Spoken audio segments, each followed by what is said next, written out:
Oh boy, am I excited. Is this thing on? Welcome back to Big Mouth and fancy seeing you here in June. I'm very welcome, my friends, and especially my enemies. Come in, sit down, no touching. I don't do the touching. And hello to the Doctor Who Daily and welcome to the Doctor Who Daily. I'm so excited, I'm getting my words mixed out. I can't think straight. I'm pathetic, right? If you feel really sorry for me and you're feeling charitable, smash the subscribe button. If you think I'm a lost cause, smash the like button. And if you think I'm beyond all hope, go over to Twitter, follow me at Movies TV Mad. So welcome to my preview of The Timeless Children. And I've got two little theories to throw your way. We've had Chibnall has really stoked the fires in season 12, hasn't he?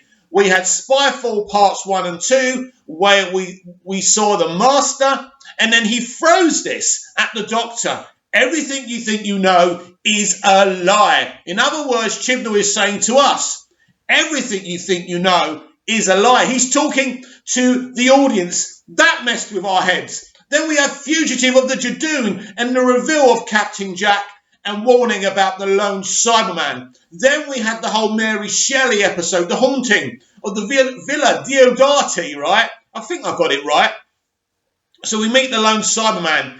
This has got to be my favourite Doctor Who Cyberman concept of all time. It's brilliant. This guy is kind of like Darth Vader, isn't he?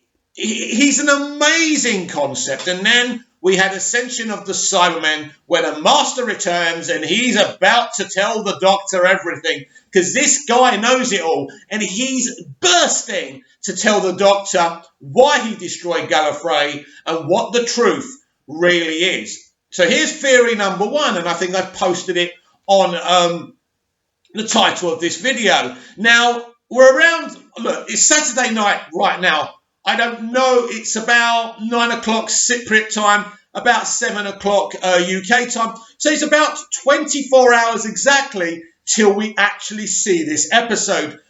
It's been like the week before Christmas, hasn't it? It's been like, oh, I just want to see. I just wish Amazon Prime would just post it early so I could see it. So, is the lone Cyberman actually the Doctor? Brendan is the lone Cyberman, right? Just think about this. And the lone Cyberman is the Doctor. Imagine what a twist that would be. That the Doctor is only part Cyberman. He hasn't been totally uploaded to the Cypher system or whatever you call it, right? What a twist that would be. And maybe that's why this Cyberman has still got his emotions, because it's impossible to upgrade him totally. Now, this Cyberman has claimed that he's a human being. Could this be a reveal that the Doctor's actually a human being? We saw Brendan, which in a place, it was Ireland. It was Ireland, wasn't it? It looked like Ireland. I think they had Irish accents. I can't remember now. My Swiss cheese mind is worse than Sam Beckett's on the Quantum Leap, right? But if you think about it, it actually makes perfect sense. Brendan is the lone Cyberman. The lone Cyberman is the Doctor. Why, when, how? And is Brendan the first Doctor? I suppose he would have to be if Brendan is the Doctor, because we saw him as a baby, which means the first Doctor is actually a Cyberman. And how does the Doctor get out of this situation? I think one of the things I think is obvious. I think we've seen versions of the Doctor scattered around this season, and I think if you rewatch the whole season, you can pinpoint who they are. I have no idea. That's just a theory I've just plucked up out of the air right now. I am seething with ideas. I'm like the Doctor. I'd love to play the Doctor, my biggest dream in the world, and run the show. But anyway, so that's theory number 1. So theory number 2 is, as we preview this, for me, the most anticipated episode of TV in my history of watching TV and watching film. I am so pumped. And I know a lot of you are kind of boycotting the show and angry with what's going on. But here's my next theory. Maybe maybe the Ruth Doctor isn't actually a pre-Hartnell Doctor. Now, we've discussed this before. Many people have said that maybe she's between Troughton and Pertwee. But I'm going to go one bigger than this. And this is I don't know a great deal about Pertwee's timeline or Troughton's timeline. I've never fully watched those series. I've watched episodes here, episode there. They're really difficult and expensive to grab hold of. So I don't know Classic Who so well. I know Classic Who in the terms of Peter Davison. He was my first Doctor, and I watched his episodes again and again. But that was when I was a child. So I don't really know Classic Who so well. I know Doctor Who the movie, and I know the revival really well. I know what you're saying. Not a real Doctor Who fan. I'd like someone who does know Classic Who to comment down below and tell me, narratively, not in production, but narratively, what is the space in time where we last see Troughton and then we see Pertwee fall out the TARDIS? Because I'm not just saying that Ruth is between Troughton and Pertwee. I'm saying the other potential 12 Doctors that were rumoured and leaked before the show started are also pre-Pertwee and just after Troughton. Now, of course, you lot who know New Who really well can tell me, Mick, that's no way because the time is too short. But let's just say there's 2 years here. There's a space of 2 years where the Time Lords do to Troughton what they do, and they tell him they're going to dump him on Earth. If there's a bit of time, if there's a gap in time, and then speaking narratively, then maybe the Doctor could have regenerated quite a few times, because we got this season 6B theory, and apparently the Doctor was working in the comics, in the Doctor Who comics, apparently, and again, I don't know these things really deeply, so you're going to have to forgive me, and you can correct me as much as you want. I am not the authoritative of total Doctor Who. I love Doctor Who. I'm obsessed with it, but I don't know everything. So apparently the Doctor worked for this agency called the CIA or something like that. But it's not the CIA. It's whatever it is, right? Someone who knows this stuff. There's lots of YouTubers who know more about this than I. So apparently the Doctor was working covertly, right, for this agency. So is it plausible, because he was working undercover, that he needed to change his identity and regenerate multiple times, not multiple times, 12, 13 times, which means it's not only the Ruth Doctor that would have been in that timeline, it would have been the 12 other regenerations we don't know about, because we've never seen what happened between Troughton being kind of sent to Earth and then Pertwee falling out the TARDIS. So if narratively, if the time, I'm so excited, I can't even get my words out, but is it possible, and I want some of you, all of you, just to comment down below about this, that actually there were 13 regenerations of the Doctor that we've never known about before, including Ruth, between Troughton and Pertwee. That's another kind of theory I've got. And basically, this theory can fall into line with the lone Cyberman not only being Brendan, but being the first Doctor. If this is the case, if this is the case, how does the lone Cyberman stop being the lone Cyberman? And how does that first version of the Doctor actually, I suppose, become? I suppose he would be the first Doctor that we know, right? Bill Hartnell, right? I'm assuming that, or is Chibnall trying to say there was many more pre ones, even the ones that we were teased about, right? These are just theories. I'm not saying I'm universally right. But to me, the more I think about it, and Elliot on EMS even thinks that Brendan could be the Doctor, I think Brendan would definitely have to be the first Doctor, unless the Doctor, a previous regeneration of the Doctor, regenerated into a baby. And that's how the Brendan thing. But I don't think so. This all seems like an origin story to me. And so this is where I'm going with this. So just to go back a bit and kind of repeat my theory, Brendan is the first Doctor and the Doctor is the lone Cyberman. Now, again, I have to ask the question, how did Captain Jack know about the lone Cyberman. I mean, he's a time traveller, but does he still have his vortex manipulator? Can he still travel in time? Where has Captain Jack been since Torchwood Miracle Day as well? We don't know. Nobody knows. Nobody knows, because I know that we got Big Finish. I do need to catch up with the Torchwood Big Finish. Maybe there's some clues in there.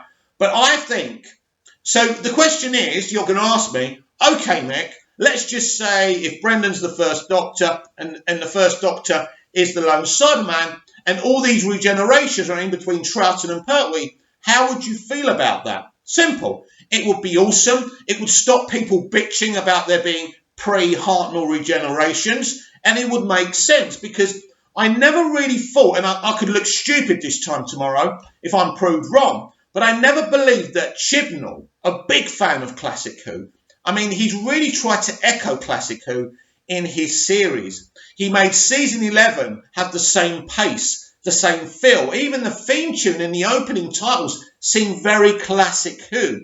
The way he went about season 11, and some people won't agree with me, because most Classic Who fans hate season 11, and I understand that. All opinions are welcome here, but it's my channel, it's my video, and I'm giving my opinions. So I think it's very unlikely that Chibnall would actually go and give us pre-Hartnell Doctors again. I could be wrong. So we do the Brendan thing being the Doctor and the lone Cyberman being the first Doctor, right? And then I'm saying basically that these versions of the Doctor we haven't met, apart from Ruth, are actually between Troughton and Pertwee. Wow. It makes sense. It makes sense. But then, right, so I'm assuming this is not even, well, the Master could reveal that stuff that I'm saying. But then we're talking about the origins of Gallifrey. What was the reason for the Master nuking Gallifrey? And I think it's pretty obvious to me, and this is what I've said to you many, many times, that the Time Lords weren't originally Time Lords. They found the Doctor and the Master on another planet. They discovered they had the ability to regenerate. Now, I suppose if I'm saying that, my other prediction about the Doctor being Brendan and the Doctor being the lone Cyberman pretty much don't make sense. But because of regeneration, we don't know what number Doctor the lone Cyberman is, if my theory is correct. But I definitely think that the Master and the Doctor are probably siblings. They're probably not originally from Gallifrey, and the Gallifreyans used them for their ability to regenerate. That is clear. I think that I'm definitely more certain about that one, about that theory, than I am about what I said about between Troughton and Pertwee and these new regenerations being in between there. But who knows? And I definitely want to know what you think about this. Comment down below. Do you think that Brendan is the Doctor? And do you think the lone Cyberman could be the Doctor? And then what about this big secret about Gallifrey? Could it be possible that the Doctor was never actually born on Gallifrey? And could it be possible that Chris Chibnall is forming the Time Lords as the big bad of the future of Doctor Who? And in the future, the Doctor actually has to run from them for a very good reason. And there was a very good reason for the Doctor running from Gallifrey in the beginning. But this goes deeper than that. The relationship between the Master and the Doctor has been an integral one throughout the history of Doctor Who. It's a fabulous dynamic, but there's a love and a respect between them. And could this link them together as being siblings? I genuinely think the Doctor would let any human die before she would ever sacrifice the Master. There's something there between them. And what's even more magical about this whole thing, we're probably spending the major proportion of this episode on Gallifrey. The revival hasn't done that before.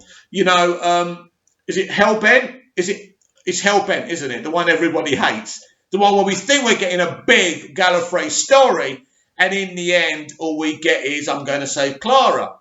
So could this be righting wrongs as well? I think Chibnall could win a lot of brownie points with Doctor Who fans here.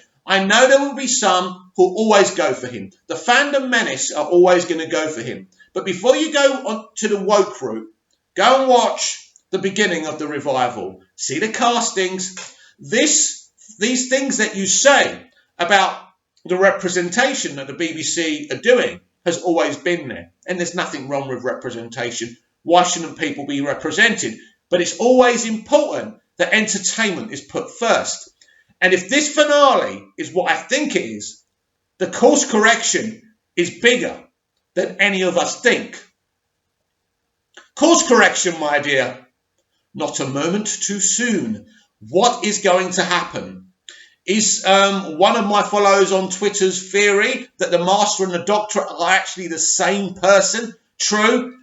I've never known Doctor Who in this situation where nobody really knows what's happening and the showrunner is in total control of the narrative. So this time tomorrow, we are going to have a lot of answers. And by the end, I don't even know what the time is now because probably the episode will be coming to an end. Actually, it will be probably about 20 minutes till it finishes because it's 65 minutes long. And prediction, we could have a trailer for the New Year's Day special because the runtime is actually 70 minutes if you look at the schedules. So we could have a big, maybe a post-credit scene as well. This is massive. Chibnall could really leave Doctor Who at the end of this season in a better position than he had it in after season 11 and before Spyfall Part 1 launched. Please comment down below. Please like, share and subscribe. Good luck everyone with this finale and I shall see you on the other side with my review. I can't wait.